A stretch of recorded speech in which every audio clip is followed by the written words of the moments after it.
Assalamualaikum warahmatullahi wabarakatuh. Bismillah, walhamdulillah, wala hawla wala quwwata illa billah. Ashhadu an la ilaha illallah wahdahu la syarika lah. Wa ashhadu anna sayyidana Muhammadan abduhu wa rasuluh la nabiyya ba'dah. Allahumma salli wa sallim wa barik ala sayyidina wa habibina wa syafi'ina wa maulana nabiyyina Muhammadin wa ala alihi at-tahirin at-tayyibin wa ashabihi al-ghurril mayamin wa man tabi'ahum bi ihsanin ila yaumiddin. Amma ba'd. Siyadatul habaib asy-syurafa wa sa'adatul ulama'il fudala wa jami'il hadirin wal hadirat al-ahibba'il a'izza rahimakumullah. Fi hadhihi al-munasabati as-sa'idah usikum jami'an wa nafsi bi taqwallah wa bi ta'ati Rasulillah sallallahu alaihi wasallam. فنسأل الله سبحانه وتعالى أن يهدينا إلى صراطه المستقيم ويجعلنا من المتقين ويدخلنا جنته جنة النعيم بحق سيد المرسلين والحمد لله رب العالمين. فبمثل هذا الاجتماع وبمثل هذه الأيام من شهر شوال المبارك لا أنسى أن أهنئكم جميعا بعيد سعيد وعيد مبارك جعل الله وإياكم من العائدين والفائزين والمقبولين وكل عام وأنتم بخير تقبل الله منا ومنكم صالح الأعمال آمين يا رب العالمين.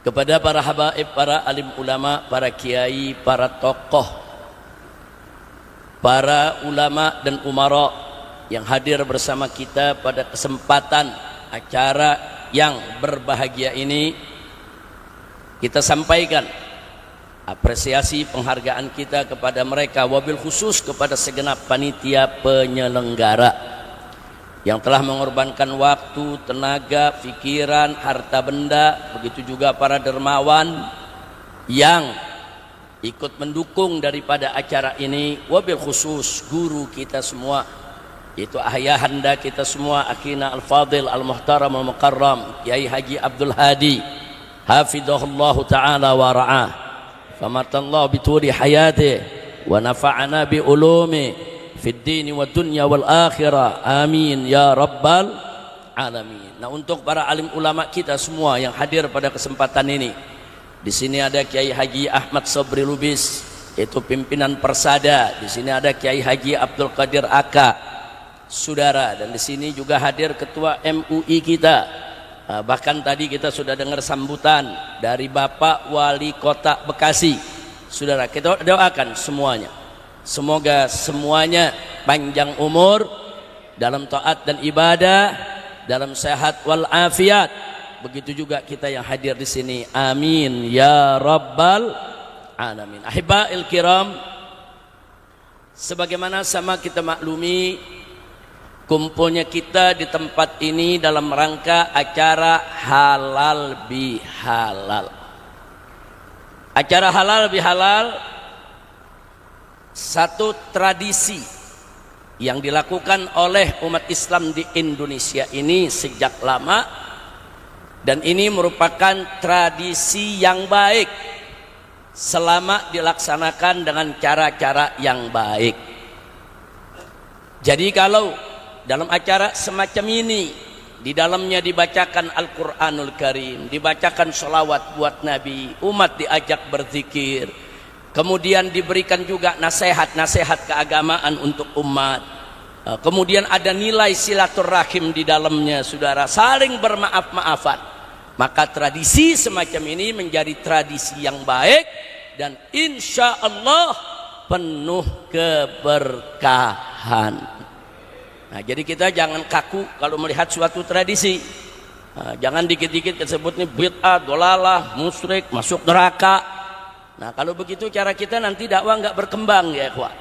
Yang penting tata cara pelaksanaannya jangan melanggar syariat, saudara. Tapi kalau tata cara pelaksanaannya dangdutan, nyawer, perempuan laki campur, joget-joget, saudara, mabok-mabokan, itu bukan halal bihalal, itu haram biharam.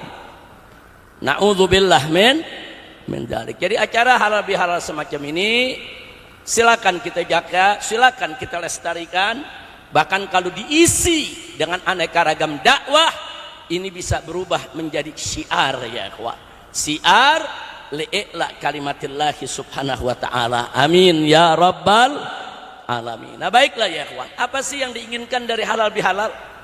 Dari halal bihalal semacam ini biasanya para ulama, para kiai, para tokoh dijadikan sebagai satu media kesempatan untuk saling bermaaf-maafan. Saudara, kan udah kemarin bermaaf-maafan pada tanggal 1 Syawal, kita berlebaran ke sana kemari. Iya. Tapi seberapa banyak sih kita bisa datangi rumah saudara-saudara kita? Saudara, kadang-kadang hanya beberapa rumah yang kita datang. Kadang-kadang mungkin hanya cuma 100-200 orang yang kita temui. Tapi lewat acara semacam ini bisa ribuan orang kita kumpul bersama saling memaafkan ya ikhwan. Jadi ini satu kesempatan yang luar biasa di mana kita membuka hati kita untuk memaafkan kesalahan saudara-saudara kita, dan saudara-saudara kita semoga juga membuka pintu maaf untuk kita semua insya Allah. Nah, kalau muncul pertanyaan apa sih pentingnya bermaaf-maafan, saudara, kesalahan itu ada dua. Ada kesalahan terhadap Allah subhanahu wa ta'ala, ada kesalahan terhadap manusia. Kalau pertanyaannya mana lebih berat, kesalahan terhadap Allah atau kesalahan terhadap sesama manusia? Maka jawabnya ya ikhwan, tergantung saudara dari sisi mana kita melihat. Kalau kita melihat dari sisi saudara maha besarnya Allah, maha tingginya Allah, maha sucinya Allah, maha kuasanya Allah, saudara, tentu tidak pantas bagi manusia yang manapun untuk maksiat kepada Allah subhanahu wa ta'ala. Kenapa? Karena memang kehidupan kita ini pemberian dari Allah. Rezeki yang kita nikmati sehari-hari juga merupakan anugerah dari Allah. Gak pantas kita maksiat kepada Allah. Dan Allah kedudukannya begitu tinggi, begitu suci, begitu mulia. Saudara, betapa hinanya kalau kita berbuat kesalahan terhadap Allah. Jadi kalau dilihat dari sisi soal ketinggian, kesucian, keagungan, tentu kesalahan kepada Allah jauh lebih berat dibandingkan kesalahan terhadap sesama manusia. Namun kalau kita lihat dari sisi yang lain, dari sisi maha pengasihnya Allah, maha penyayangnya Allah, maha lembutnya Allah, maha dermawannya Allah, maha maafnya Allah, saudara, kalau kita lihat bahwa Allah itu Ar-Rahman, Ar-Rahim, Al-Latif, Al-Wadud, Al-Afu, Al-Ghafur, Al-Ghaffar, saudara, kalau kita melihat dari sisi maha pemaafnya Allah, maka ketahuilah kesalahan terhadap Allah lebih mudah kita mendapatkan maafnya ketimbang kesalahan terhadap sesama manusia. Kesalahan terhadap sesama manusia kadang-kadang 7 Rejab dia gak mau maafin. Sampai ada yang nyumpah-nyumpah, gua gak maafin lu 7 turunan. Dan berapa banyak manusia kita sudah datang minta maaf dia nggak maafin, saudara. Kita sudah ngaku salah dia nggak mau tahu. Berapa banyak, saudara. Tapi Allah tatkala hambanya datang mengaku dosa, mengaku salah, memohon ampun dengan taubatan nasuha, Allah maafkan. Subhanallah, sebesar apapun dosanya, mau dosanya setinggi gunung, seluas lautan, nggak usah ditanya dosa apa saja, Saudara, selama hayat masih di kandung badan, dosa apa saja yang dia lakukan, tatkala dia kembali kepada Allah raji'an taiban, dia kembali kepada Allah dalam keadaan bertaubat, dia mengaku salah, dia menyesali kesalahannya, dia memohon ampun kepada Allah, dan dia bertekad untuk tidak mengulanginya, betul-betul taubatan nasuha, Allah maafkan dia punya dosa. Jadi begitu mudah mendapatkan maaf dari Allah, begitu sulit mendapatkan maaf dari manusia. Makanya kalau dilihat dari sisi ini, maka kesalahan kepada manusia lebih berat dibandingkan kesalahan kepada Allah. Jadi kalau ada yang tanya begitu, mana nih lebih berat, antara salah kepada Allah atau salah kepada manusia? Tergantung dari mana kita melihat, tergantung dari mana kita mandang. Kalau kita melihat dari segi ketinggian Allah, kekuasaan Allah, kemuliaan Allah, ya tentu kesalahan kepada Allah lebih berat daripada kesalahan sesama manusia. Tapi kalau kita lihat betapa Allah mudah memaafkan kesalahan hambanya, bahkan Allah senang kalau hambanya habis berbuat dosa, saudara, datang taubat, subhanallah. Tapi betul-betul taubatan nasuha, ya ikhwah.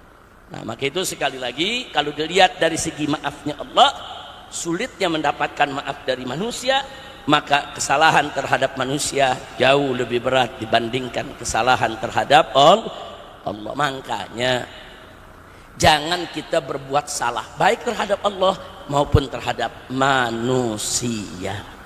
Hati-hati Pak Bu ya, kesalahan kepada manusia nggak main-main.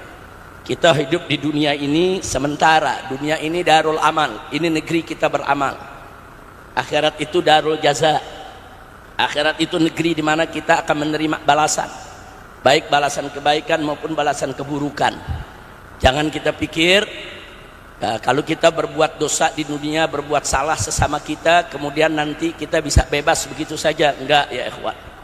Suatu ketika Nabi kita alaihi salatu wassalam duduk bersama para sahabatnya. Ini diceritakan dalam Sahih Muslim ya ikhwan. Begitu duduk dengan para sahabatnya, apa kata Nabi alaihi salatu wassalam? Atadruna mal muflis? Hei para sahabatku, tahukah kamu siapa itu muflis? Muflis itu secara bahasa artinya orang yang bangkrut ya ikhwan. Orang yang bangkrut itu artinya, saudara, dalam bahasa Arab disebut muflis. Jadi Nabi bertanya kepada para sahabat, atadruna mal muflis? Tahukah kamu apa itu muflis? Tahukah kamu siapa itu muflis? Orang yang bangkrut itu? Qalu, para sahabat menjawab, al muflisu fina ma la dirhamala wala mata, ma la dirhamalahu wala mata. Orang yang bangkrut di tengah-tengah kami ini ya Rasulullah adalah orang yang tidak punya dirham, nggak punya duit ya ikhwah, wala mata, dan nggak punya harta sedikit pun juga. Jadi kalau dia tidak punya harta, dia tidak punya duit, saudara, itulah yang disebut bangkrut, kata para sahabat. Kemudian disampaikan oleh Nabi alaihi salatu wassalam, apa kata Nabi? Al-muflisu min ummati, orang yang bangkrut daripada aku punya umat adalah man ya'ti yaumal qiyamah, barang siapa nanti di hari kiamat dia datang menghadap kepada Allah subhanahu wa ta'ala bisolatin wasiyamin wazakatin, dia datang menghadap kepada Allah dengan aneka ragam amal soleh, amal baik.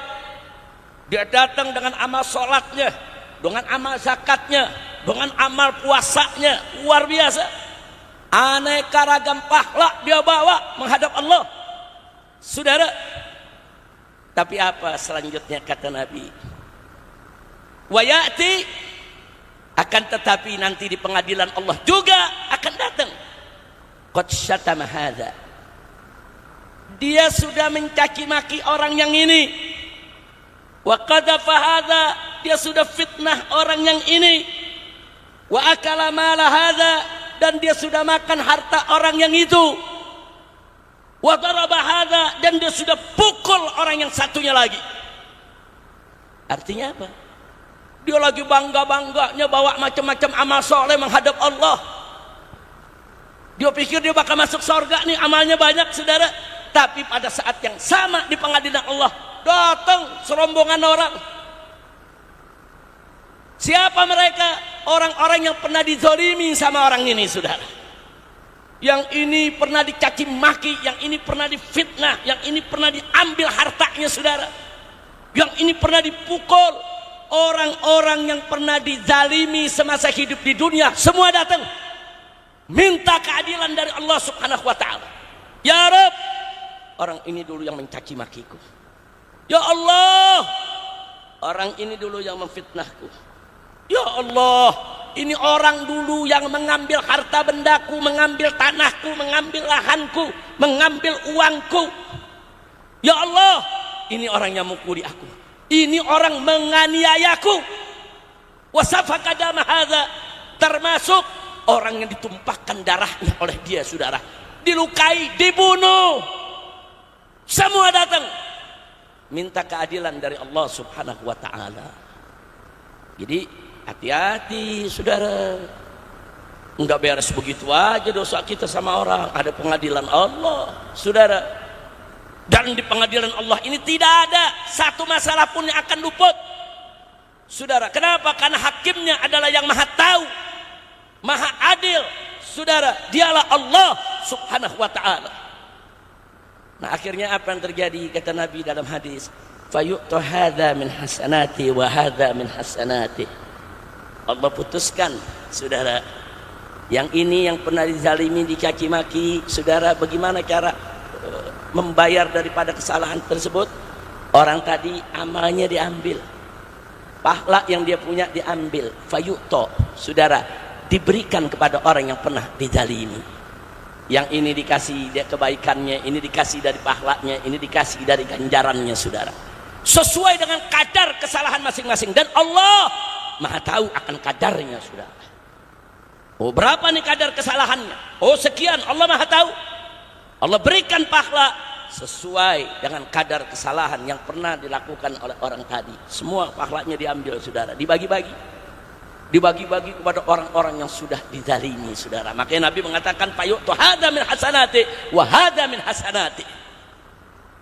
Setelah itu apa yang terjadi, saudara? Fa in faniyat hasanatu falam yuqda ma alaih. Begitu pahalanya habis, ganjarannya habis dibagi-bagi. Sementara yang nuntut karena dizalimi masih ada. Pahalanya udah habis.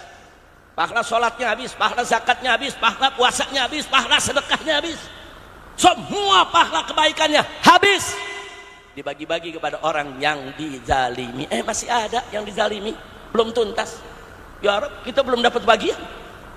Kita minta keadilan.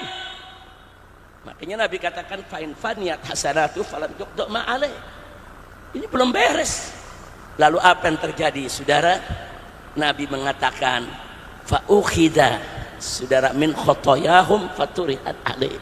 Karena dia udah nggak punya kebaikan buat bayarnya orang-orang yang dizalimi, masih nuntut, dia kebaikannya udah habis. Akhirnya orang-orang yang dizalimi dosanya diambil, dikasih ke dia, saudara. Pahala udah nggak ada. Jadi orang yang dizalimi, saudara, diambil dosanya, dikasih ke dia. Oh, ini dulu pernah ditipu sama dia, belum kebagian dari pahala dia, diambil dosa tuh orang yang pernah ditipunya, diberikan kepada dia. Semua yang dizalimi yang belum kebagian ganjaran dia, diambil dosa-dosa mereka, diberikan kepadanya, saudara.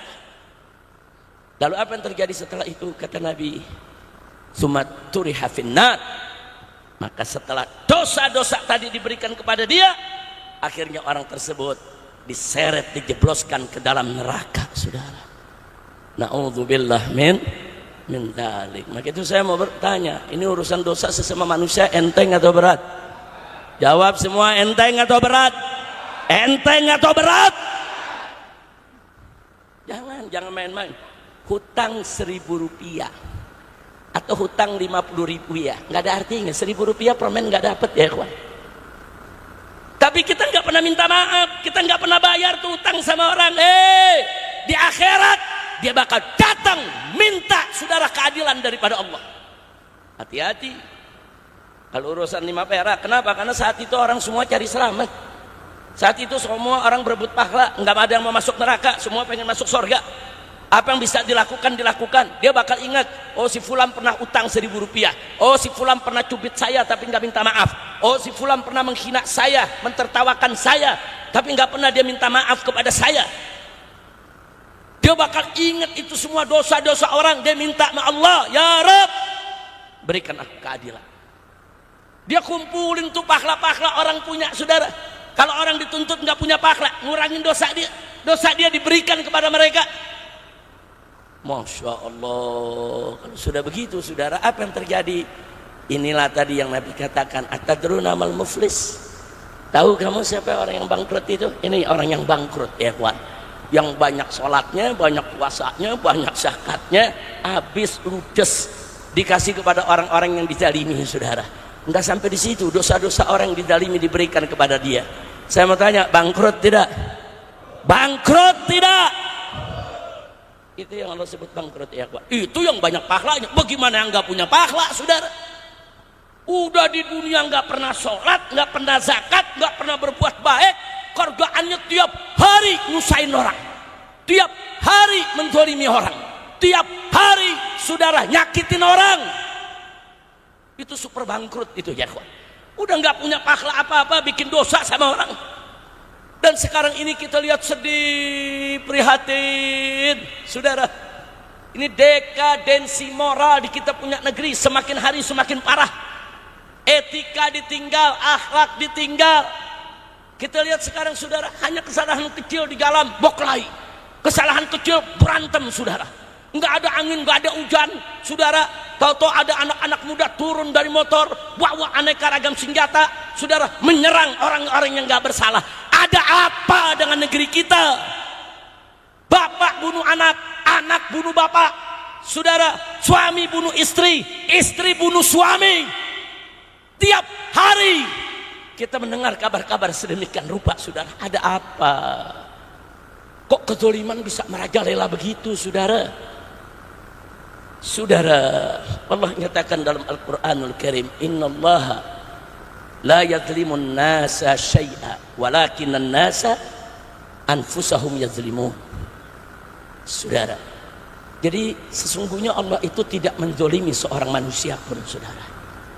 Akan tetapi manusia itu yang menzalimi dirinya sendiri. Nah, jadi jangan ada nanti yang berpersepsi atau suudzon kepada Allah, kalau Allah jebloskan hambanya ke neraka, oh Allah ini kejam, Allah ini zalim. Enggak begitu, saudara. Allah sayang kepada hambanya, Allah berikan jalan kepada hambanya. Ada jalan baik, ada jalan buruk, dan Allah sudah kasih tahu dalam kitab sucinya.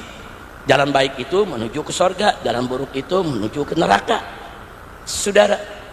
Faman syaa'a falyu'min wa man syaa'a yakfur. Allah kasih jalan. Nah, kalau dia memilih jalan keburukan terus masuk ke neraka jahanam, jangan salahkan Allah. Bukan Allah menzalimi dia, dia yang menzalimi dirinya sendiri, saudara. Nah, jadi ini yang terjadi, dan ini terjadi di semua lapisan. Dari mulai lapisan pejabat yang paling tinggi sampai rakyat yang paling bawah. Di mana-mana kezaliman, saudara. Negeri kita udah seperti nggak ada hukum. Kita lihat di mana-mana, saudara. Apalagi sekarang preman udah lebih dari pejabat. Peres sana, peres sini, teror sana, teror sini, intimidasi sana, intimidasi sini. Wah, pejabatnya biara preman.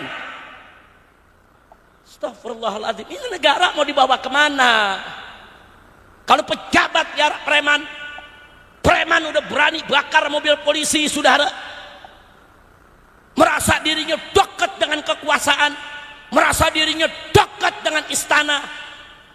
Ada apa ini negeri, saudara? Dari mulai pejabat sampai ke bawah rusak etikanya, moralnya, akhlaknya, kurang ajar.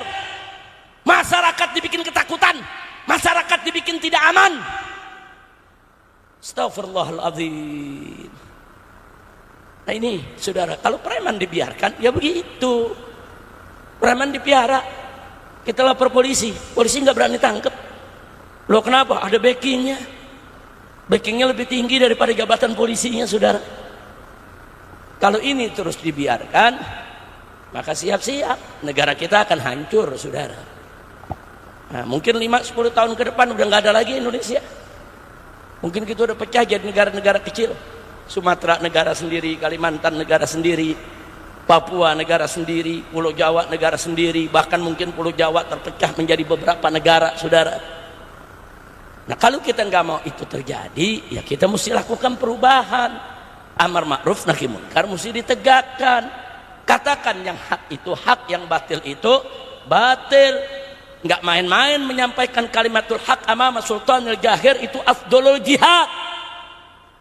Sebagus-bagusnya jihad, sehebat-hebatnya jihad, sampaikan kalimat yang hak di hadapan pemimpin yang zalim, siapapun pemimpinnya. Sudah amar ma'ruf nahi munkar mesti terus digalakkan. Nah, kalau amar ma'ruf nahi munkar tidak digalakkan, ya begini jadinya. Kemunkaran di mana-mana, kemaksiatan di mana-mana. Bagaimana orang bisa aman? Naik mobil di lampu merah lagi tenang, saudara, tahu-tahu kaca depannya dihantam dengan golok, dihantam saudara dengan celurit. Nggak ada angin, nggak ada hujan, nggak ada kesalahan, saudara. Bisa merajalela begitu. Geng motor, saudara, yang merusak, yang menyerang orang, saudara, begal-begal, saudara. Inna lillahi wa inna ilaihi raji'un. Nah, jadi saya hanya ingin menyampaikan itu semua kezaliman nggak boleh kita lakukan. Dalam satu hadits qudsi, saudara, Allah berfirman sebagaimana diriwayatkan oleh Nabi kita Muhammad sallallahu alaihi wasallam, di mana Allah menyatakan, ya ibadi inni haramtu zulma ala nafsi faja'altuhu muharraman bainakum fala tadzalamu. Ya ibadi, kata Allah, hei hamba-hambaku, inni haramtu zulma ala nafsi, sesungguhnya aku mengharamkan kezaliman atas diriku. Artinya Allah sendiri mengharamkan kezaliman itu atas dirinya, saudara. Haram. Makanya Allah nggak pernah melakukan kezaliman. Tadi sudah kita bacakan ayatnya, saudara. Innallaha la yadzlimun nasa syai'a. Allah nggak pernah menzalimi seorang manusia pun, saudara, dalam hal apapun. Nah, selanjutnya Allah nyatakan wa ja'altuhu muharraman bainakum, dan aku jadikan kezaliman itu sebagai sesuatu yang diharamkan di antara kamu. Selanjutnya Allah mengatakan fala tadzalamu, jangan sekali-kali kamu saling menzalimi.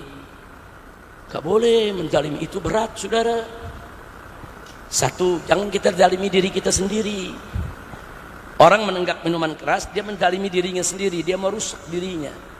Orang judi, saudara, itu juga dia merusak dirinya. Banyak orang dulu bertanya-tanya, apa betul judi itu merusak? Lihat sekarang, gara-gara judi orang bunuh-bunuhan, gara-gara judi orang bunuh diri, gara-gara judi. Coba lihat sekarang di mana-mana, saudara. Jadi kalau orang menenggak minuman keras, orang berjudi, orang berzina, orang melakukan maksiat, dia sudah menzolimi dirinya sendiri.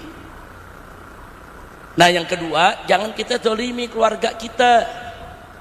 Hei kaum bapak, saya ingatkan, haram Anda berbuat kekerasan, Anda menzolimi, menganiaya istri, anak, mantu, cucu, apalagi kedua orang tua. Haram. Kok bisanya ada suami yang ngegebukin istri, saudara, meksa istri? Kalau kita sudah tidak suka dengan istri kita, saudara, kembalikan ke orang tuanya. Nggak boleh kita zalimi, nggak boleh kita aniaya, haram. Begitu juga perempuan-perempuan, taati suami, jangan keluar rumah tanpa izin suami. Jangan selingkuh dengan siapapun. Jaga itu hak suami, jaga hak anak-anak. Ini etika udah mulai hilang, saudara. Sehari puluhan ribu rumah tangga bubar bercerai di Indonesia. Innalillahi wa inna ilaihi rajiun. Sedih kita kalau melihat ini gimana. Kan katanya mayoritas umat Islam. Kok begini kondisinya? Kalau negeri bukan Islam, tiap hari terjadi cerai, nggak ada urusan. Saya nggak lihat itu. Kalau negeri bukan Islam, banyak maksiat, saudara, saya nggak kaget. Tapi kalau negeri dengan penduduk mayoritas muslim, banyak habibnya, banyak kiainya, banyak pondok pesantrennya, banyak majelis taklimnya, kenapa rumah tangga umat Islam, saudara, penuh dengan kezaliman? Kita enggak menafkahi istri, zalim. Enggak menafkahi anak, zalim. Sampai Nabi mengatakan khairukum khairukum li ahlikum. Apa kata Nabi pesan buat kita semua? Khairukum khairukum li ahlikum. Sebaik-baiknya orang di antara kamu sekalian adalah orang yang paling bagus perlakuannya terhadap keluarganya. Mau jadi orang baik, lakukan keluarga dengan baik. Enggak sampai situ, di hadis yang lain Nabi mengatakan khairukum khairukum li nisaikum. Orang yang terbaik di antara kalian adalah orang yang paling bagus perlakuannya terhadap istri-istrinya. Masya Allah, Islam ini ajaran yang indah. Islam ini ajaran yang penuh keharmonisan. Islam ini ajaran yang humanis. Tapi kalau tiba-tiba rumah tangganya pada rusak, masyarakatnya pada rusak, saudara, nanti orang kafir menyalahkan ajaran Islamnya.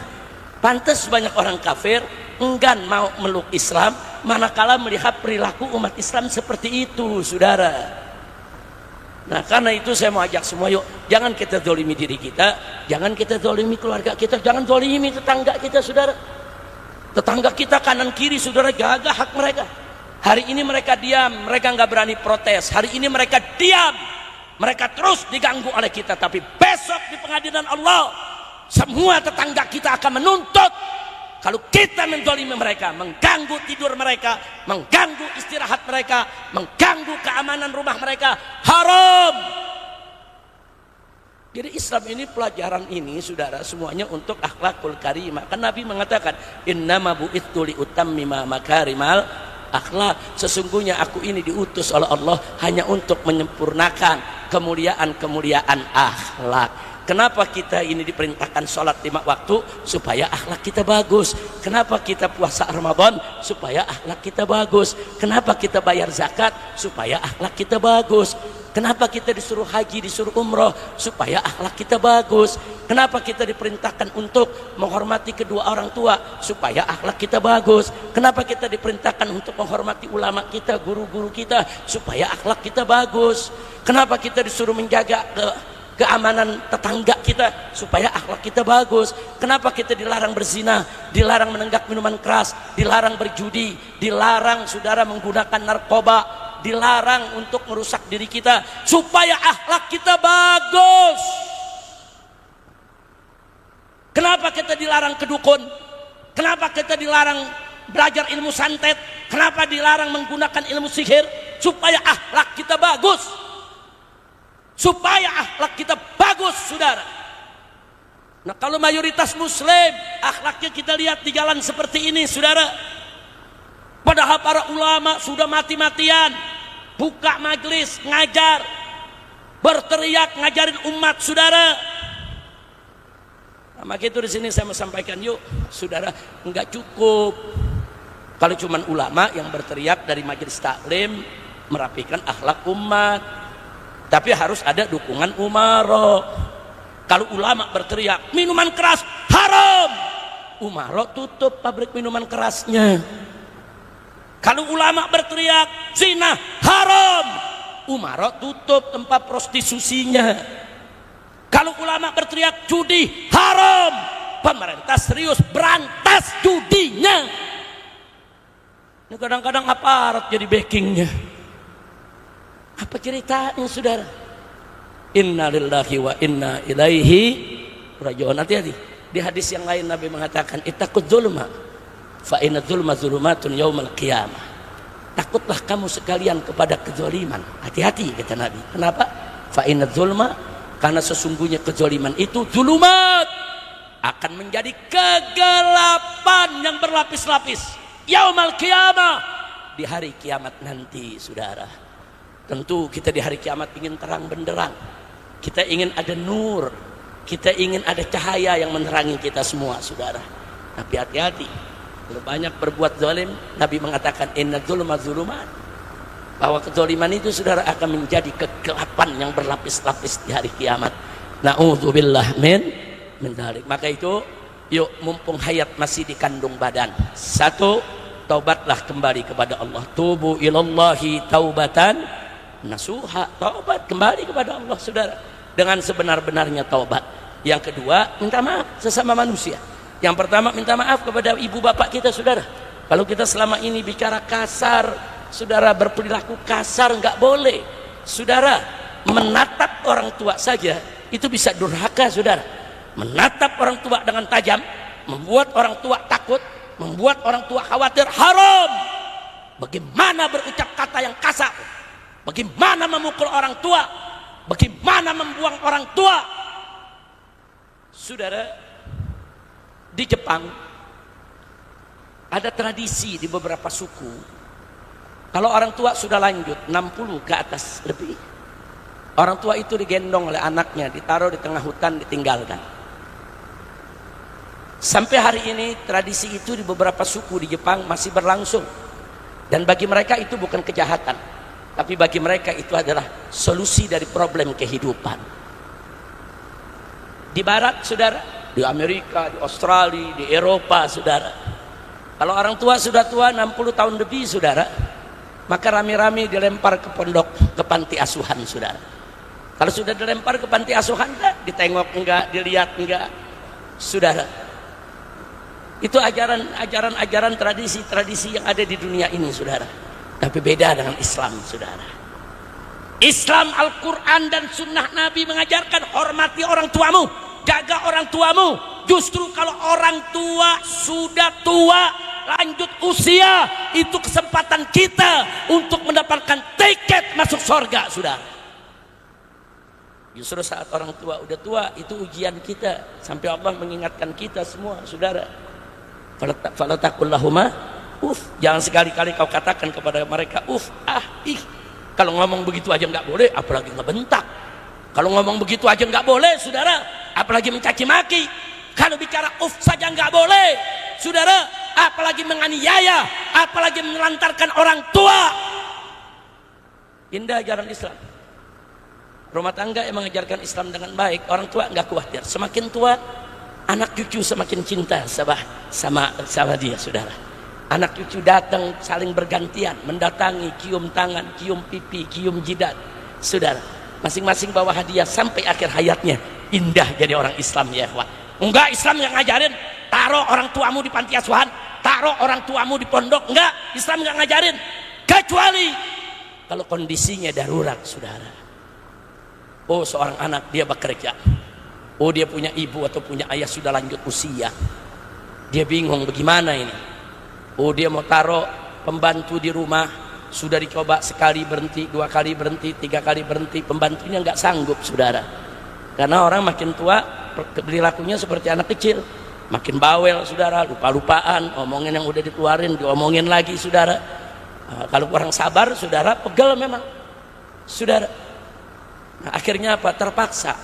Kalau dia ngerawat orang tuanya, dia nggak dapat nafkah bulanan, dia kerja, dia titip di pondok, saudara.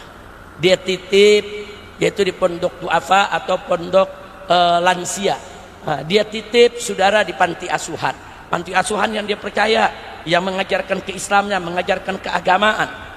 Ini Kiai Ahmad Sobri Lubis, saudara, di Sumatera Utara ini bangun pondok pesantren lansia. Jadi santri-santrinya ibu-ibu yang umurnya udah 70, udah 80 tahun, saudara. Dan saat ini di Megamendung juga sedang dirintis lagi, saudara. Jadi kadang-kadang anak dicinta sama orang tua, cuman dia mau ngurus orang tua nggak bisa, dia kerja. Kalau dia nggak kerja, nggak ada nafkah buat orang tuanya, dia titip di pondok. Di pondok ada ustadz-ustadz yang ngajak mereka sholat subuh, ngajak mereka zikir, ngajak mereka zuhur. Masya Allah, saudara. Saya datang ke Sibuhuan di Sumatera Utara, kampungnya Ustadz Sobri, saudara. Saya datang, ada puluhan orang-orang tua semua, saudara. Senang mereka diajak zikir.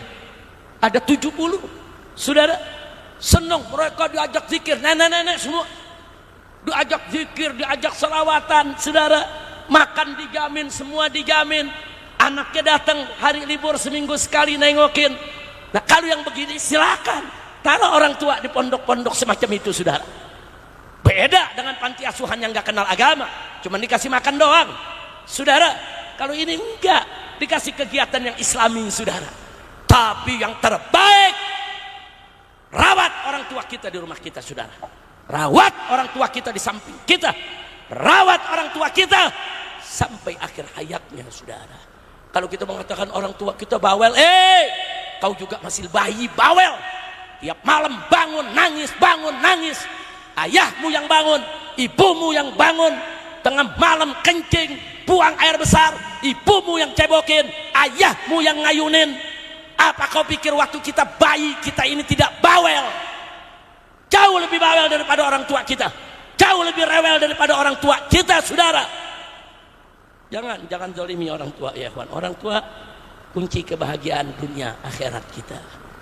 Nah, jadi terlalu banyak sekali kalau saya harus bahas soal kezaliman yang ada di negeri kita ini, masya Allah. Dari mulai pejabat sampai yang bawah, korupsi ada di mana-mana, saudara.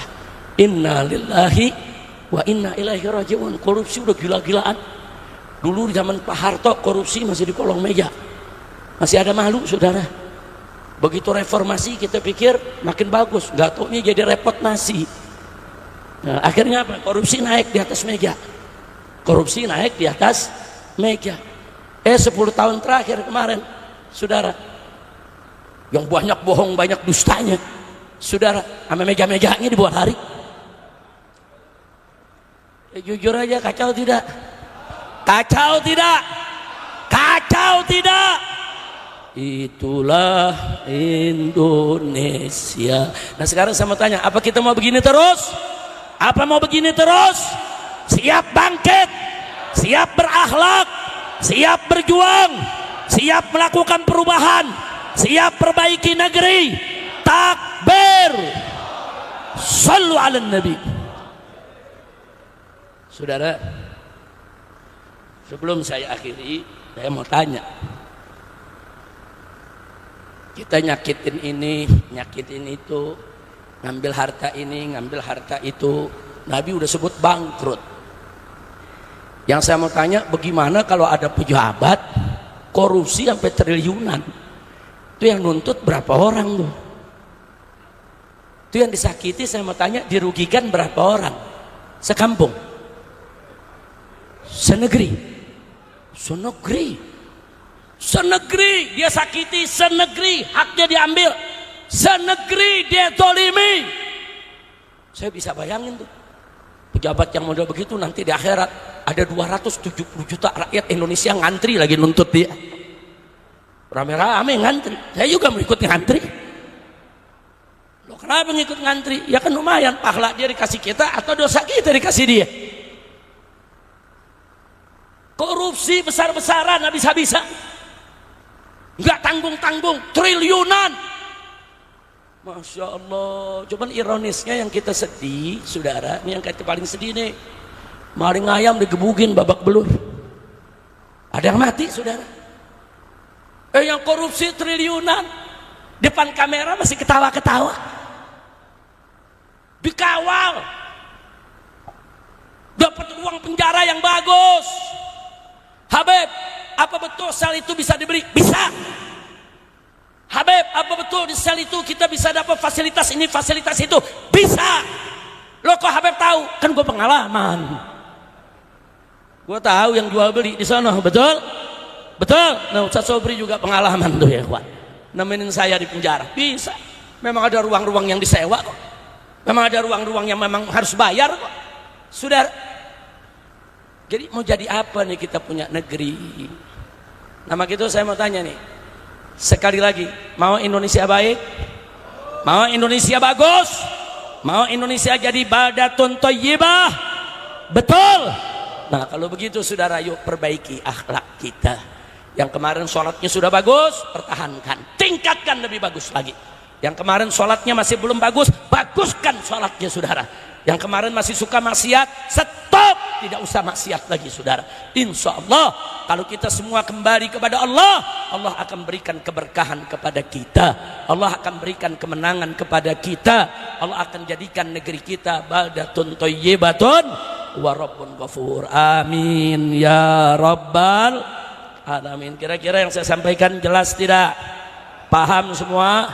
Alhamdulillah. Nah sekarang saya mau tanya lagi nih, sebelum saya akhiri nih, saya mau tanya lagi nih, lihat ke Indonesia nih sekarang ini. Indonesia nih sekarang baik-baik saja atau tidak? Jawab yang jujur, baik-baik saja atau tidak? Terang atau gelap? Terang atau gelap? Yakin? Yakin? Nah sekarang saya mau tanya, habis gelap terbitlah terang, mau gak? Mau gak? Mau gak? Atau maunya habis gelap mungkin gelap?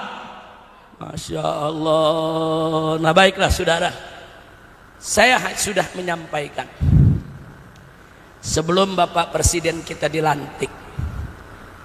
Ketika itu saya mau berangkat umroh saudara, dan 3 bulan saya duduk di Mekah. Saya sudah sampaikan kepada orang-orang dekat Presiden yang ada di sekitarnya. Bahkan mereka datang ke rumah minta saran, minta nasihat.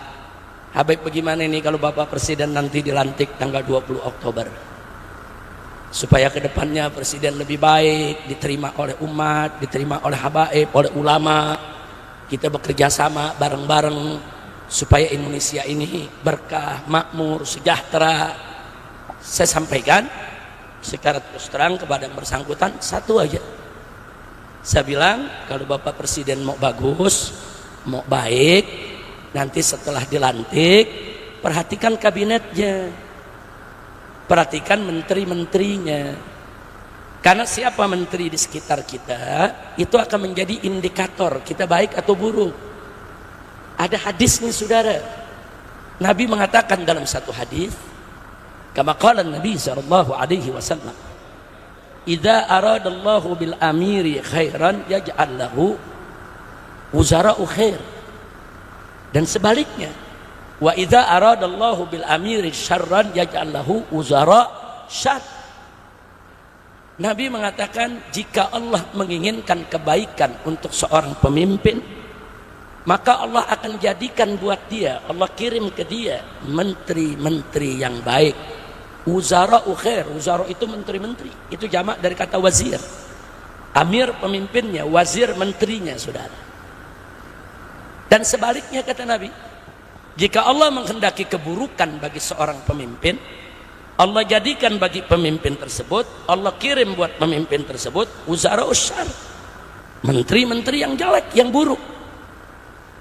Nah jadi saya sampaikan kepada mereka yang datang ke rumah saya waktu itu sebelum pelantikan, saya lagi mau umrah ya kawan. Saya katakan kalau mau baik pilih menteri yang baik, kalau nggak mau baik ya terserah saudara. Nggak ada bisa menjadi pemimpin yang baik kalau menteri di sekitarnya jelek. Dan menteri itu indikator saudara. Kalau menteri-menterinya baik, insya Allah Allah menghendaki kebaikan bagi si pemimpin, sebagaimana hadis Nabi tadi. Tapi kalau menteri-menterinya jelek saudara, kotor saudara, itu indikator bahwa pemimpinnya juga nggak bagus. Saya sampaikan, nggak sampai di situ, sampai saya sebut nama-namanya.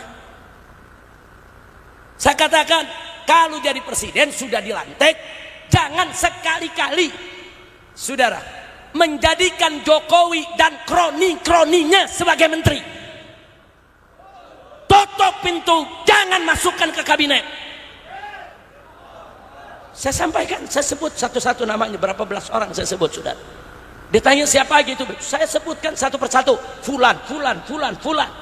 Jangan dipakai. Sekian belas saya sebutkan. Habis itu saya berangkat ke Mekah. Habis itu saya dengar kabar pelantikan 20 Oktober. Habis itu saya dengar pembentukan kabinet. Yang saya sebut masuk semua. Gimana ceritanya? Kacau tidak? Kacau tidak? Minta nasihat, kita nasihatin. Minta masukan, kita kasih masukan. Dia salah catat kali itu. Dia catat, dia bilang ini pesanan Habib kali ini. Gua pesan jangan dipakai, malah dipakai.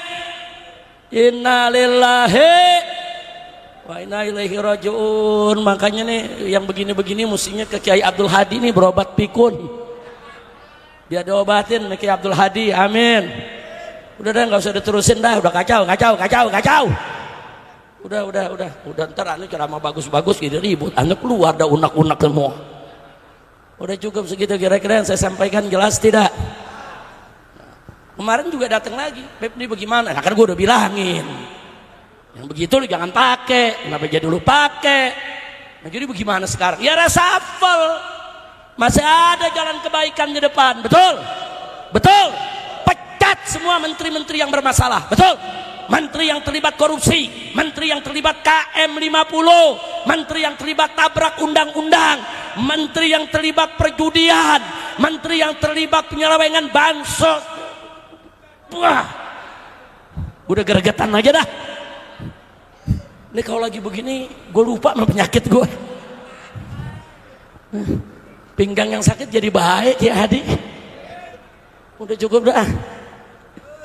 Kira-kira jelas gak? Paham? Nah saya mau tanya, berarti perbaikan ke depan masih ada jalan gak?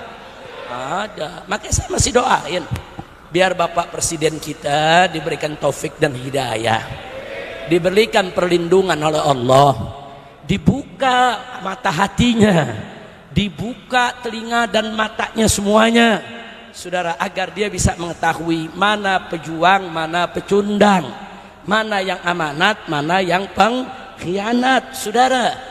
Nah supaya beliau diberikan oleh Allah keberanian, singkirkan semua pecundang, singkirkan semua pengkhianat, singkirkan semua, singkirkan.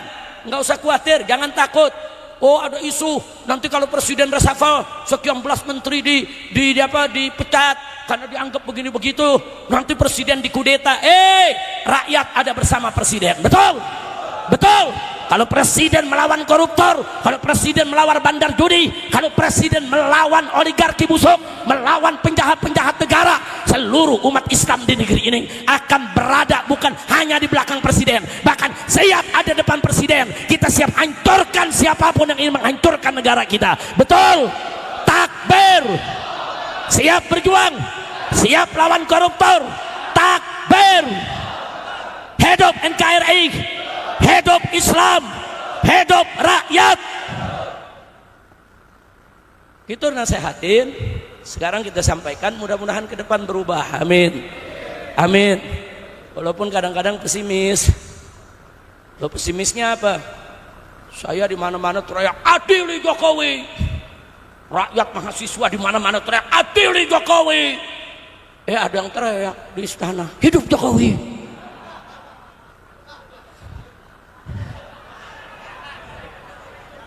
Gajal.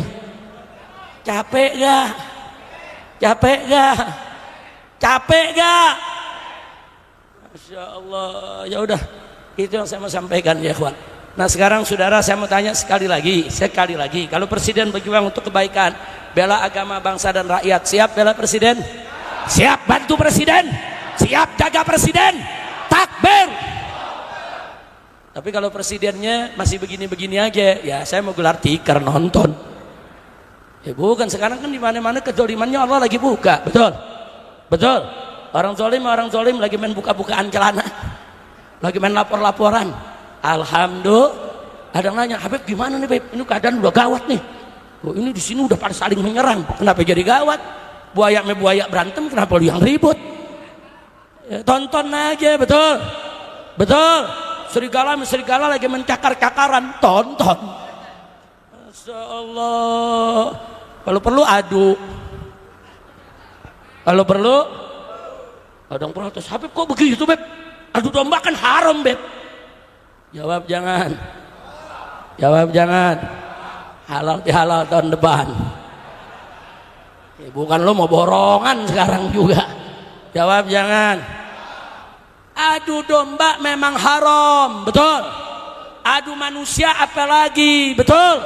Ayo jawab yang kompak, saudara. Adu domba halal atau haram? Adu manusia halal atau haram?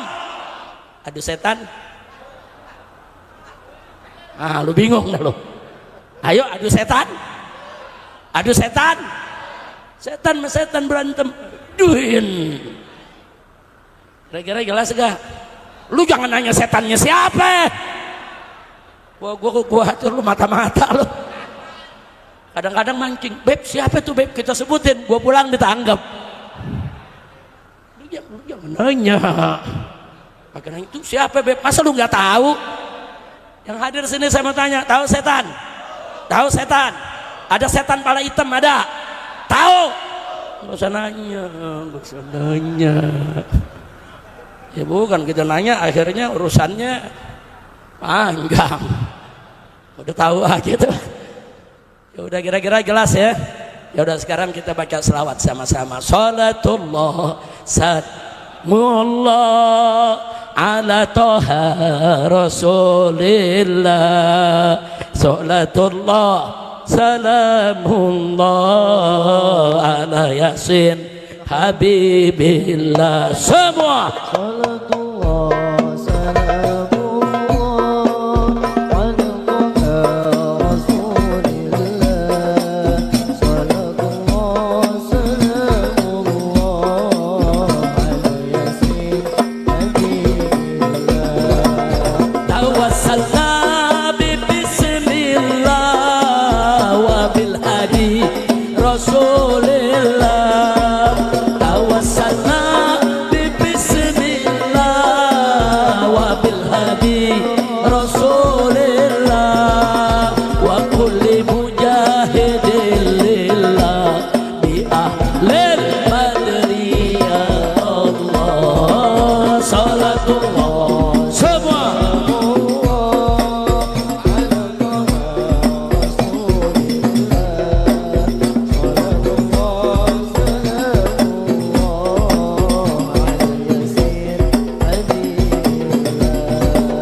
ilahi salimil ummah minal afati wan niqmah. Ilahi salimil ummah minal afati wan niqmah. Wa min hammin wa min ummah bi ahlil badri ya Allah. Salatullah salamullah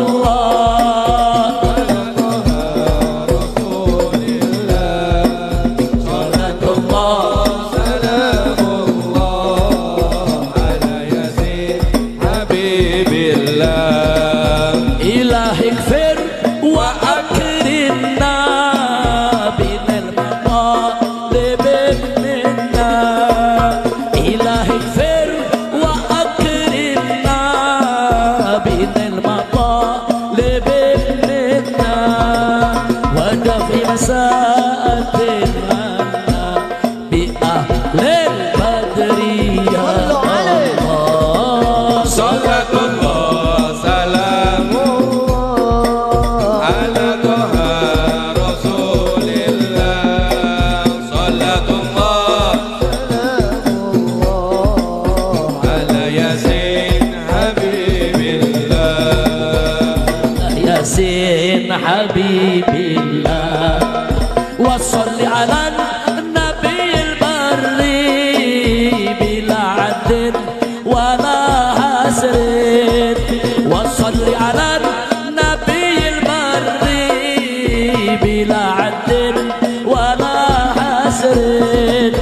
Wa ali sadatil murrin bi ahlil badri ya Allah.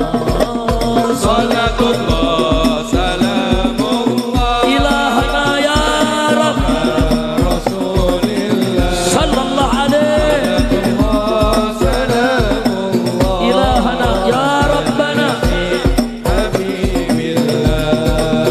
salatullah salamullah Rabbana taqabbal minna ya Rabb salatana wa siyamana wa zakatana wa jami'a a'malina waj'alna minal aidin wal faizin ya rabbal alamin.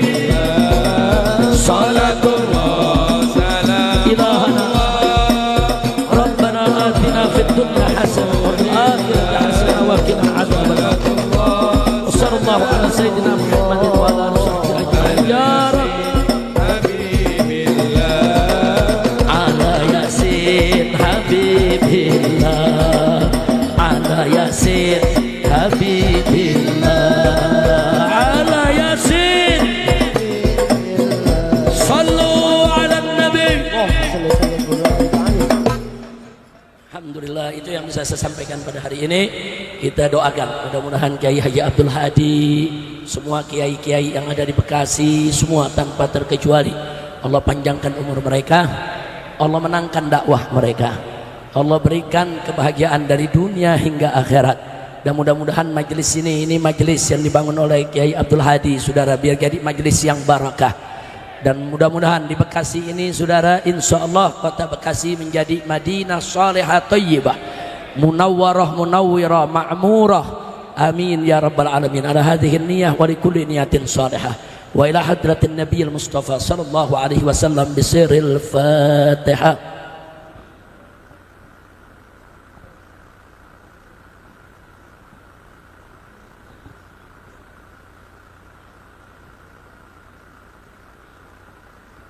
Taqabbalallahu minna wa minkum fataqabbal ya karim. Sekian, terima kasih. Mohon maaf atas segala kekurangan dan kehilafannya. Terima kasih atas segala perhatiannya. Hadani Allah wa iyyakum ila siratal mustaqim. Wassalamualaikum warahmatullahi wabarakatuh.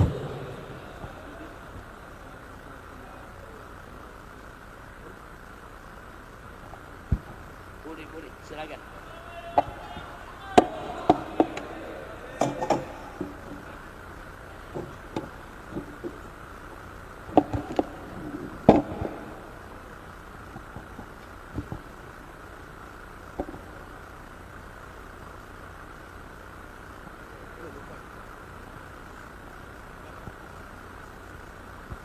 Diumumkan kepada semua jamaah kaum muslimin dan muslimat rahimakumullah, besok hari Senin ada aksi damai di Mabes Polri untuk menuntut agar monyet pleret ditangkap.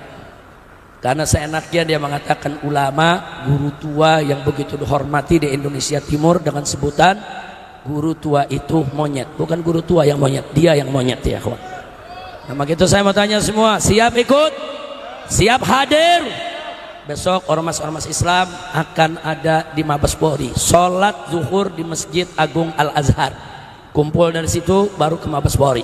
Saya minta nanti para jawara, ormas-ormas Islam yang ada di Bekasi, semua di mana saja majelis taklim pesantren bisa mendukung daripada gerakan ini. Siap berjuang, siap bergerak, siap bela ulama, siap bela guru tua, siap bela habaib, siap bela kiai, siap tangkap monyet-monyet PKI. Takbir, sallu ala nabi. Hadirin rahimakumullah, sebelum beliau beranjak untuk turun, kami dari BKMB dan pemangku adat Kota Bekasi, kemudian juga di Jawara, mewakili Jawara adalah kiai, tokoh masyarakat dan ulama, hari ini memberikan cenderamata berupa salah satu alat yang dipakai berjuang oleh ulama-ulama dulu di Kota Bekasi, yaitu golok alias bendok.